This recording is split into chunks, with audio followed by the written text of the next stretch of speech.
الشخير من الأمراض المستعصية واللي بيعاني منها الأغلبية سواء رجالة أو ستات. النهاردة بفضل الله هنقدم لكم علاج فعال للشخير، وهو الأسونور بخاخ قطرة للأنف. أولا، الشخير بيحصل بسبب سقوط الجزء الخلفي من الحلق على اللسان في كل مرة بيتم التنفس فيها، أو بسبب تكون دهون زيادة حول تجويف الأنف والحلق، وده بيسبب انسداد في مجرى الهواء أثناء النوم. الأسنور بيقوم بتشحيم وتليين الأغشية المخاطية في الحلق، وبيشد عضلات الحلق، وده بيساعد إن التنفس يبقى سهل وخالي من العوائق تماما.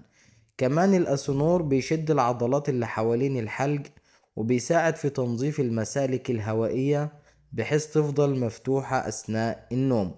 جرعة الأسنور بتحط في كل أنف 4 قطرات قبل النوم، وهتلاحظ الفرق في مدة سريعة وقصيرة.